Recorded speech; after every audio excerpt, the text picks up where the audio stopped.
01200084, Fakultas Kesehatan Program Studi Keperawatan.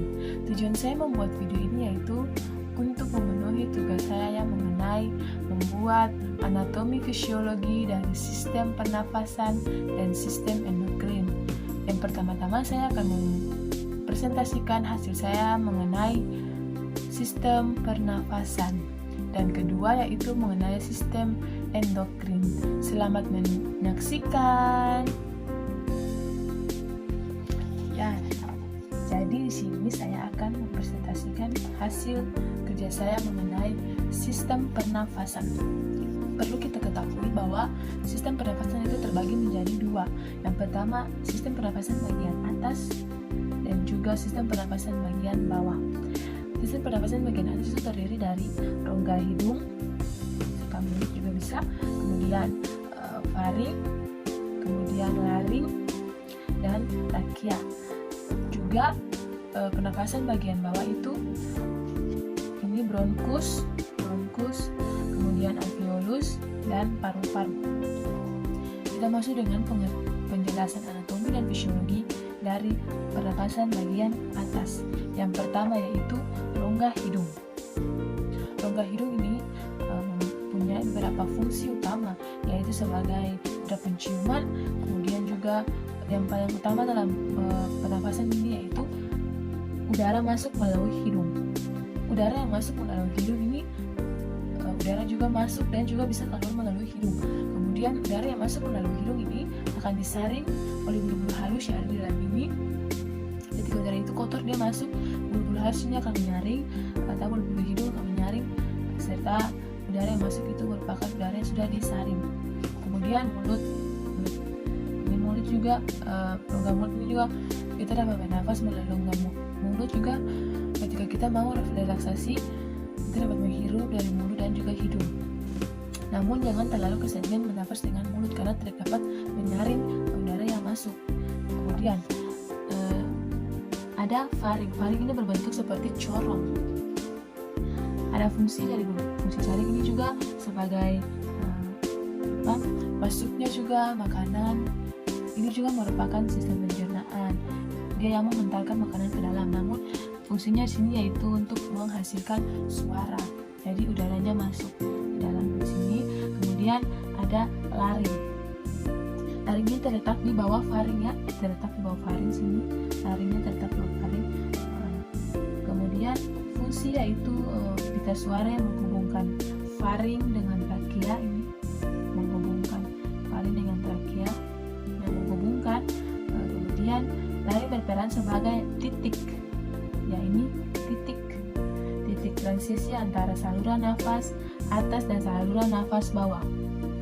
Jadi dia merupakan titik dari transaksi antara pernafasan bagian atas dan juga di bawah. Kemudian ini trachea, bisa dilihat gambarnya trachea. Trachea ini menyedia akses pernafasan bagi tubuh, menyaring benda asing. Trachea ini menyaring benda asing, kemudian membantu batuk dan membantu sistem pencernaan, mengirim suara juga ke paru-paru. Ya, itu tadi adalah penjelasan dari pernafasan bagian atas. Ya, jadi di sini saya akan menjelaskan pernafasan bagian bawah. Ya, bisa dilihat teman-teman, pernafasan bagian bawah. Yang pertama yaitu bronkus. Nah, bronkus ini merupakan cabang batang tenggorokan yang terletak setelah trachea, saluran udara yang membersihkan udara masuk dengan baik. Kemudian ada bronchiolus. Bronchiolus ini merupakan cabang dari bronkus. Ini teman-teman, ini bronchiolus.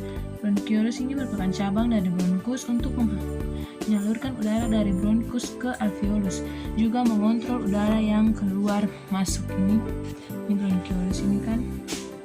Nah, kemudian alveolus. Kita lihat alveolus. Alveolus ini adalah alveolus. Bisa dilihat teman-teman. Alveolus ini merupakan gelembung-gelembung yang berisi udara dalam paru-paru dengan jumlah 30 juta buah, berfungsi sebagai tempat pertukaran udara. Jadi fungsinya itu untuk sebagai tempat pertukaran udara. Kemudian ada juga paru-paru.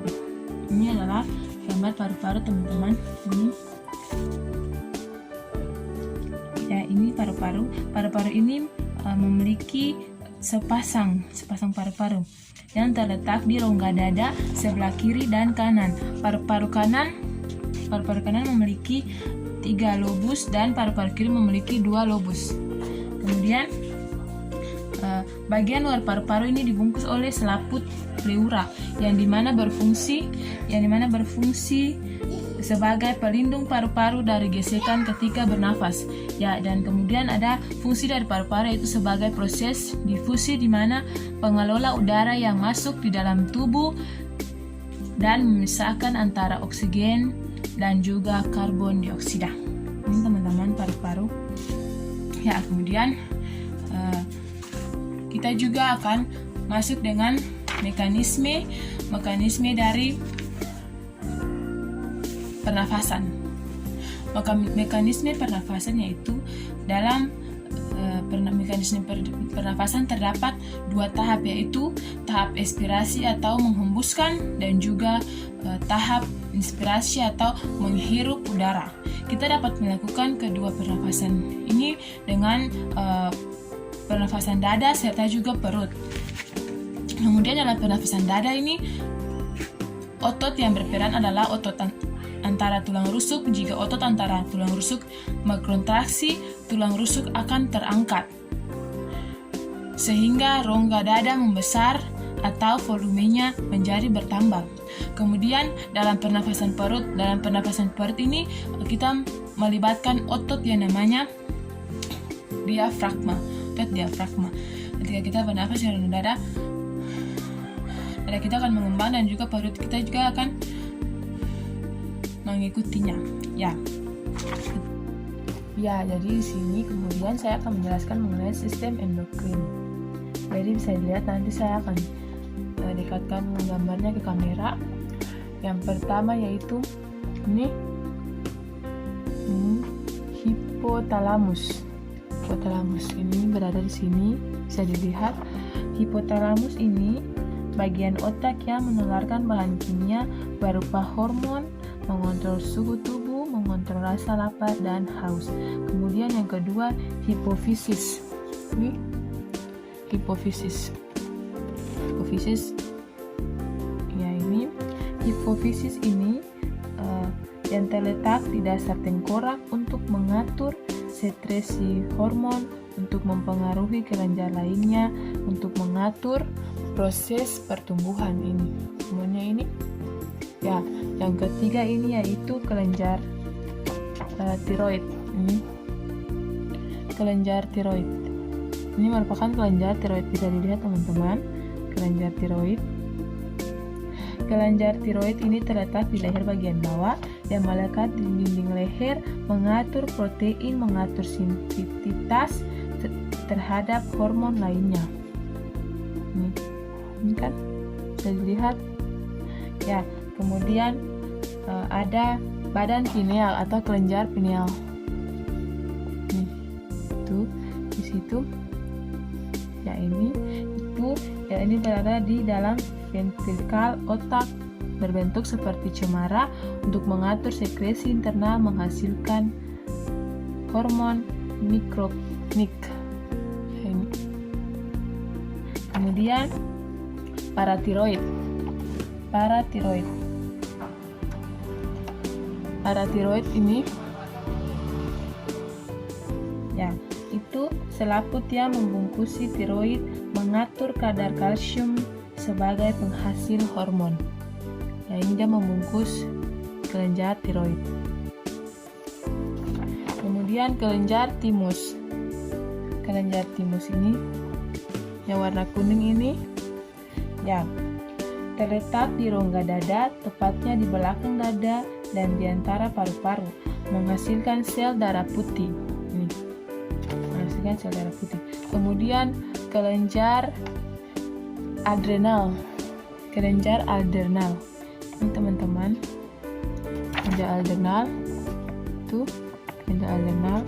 kelenjar adrenal ini bagian atas ginjal untuk bertanggung jawab dalam memproduksi hormon dan mensekresikan hormon, mengatur metabolisme dari tubuh. Kemudian pankreas. Pankreas yang ini juga pankreas itu ya.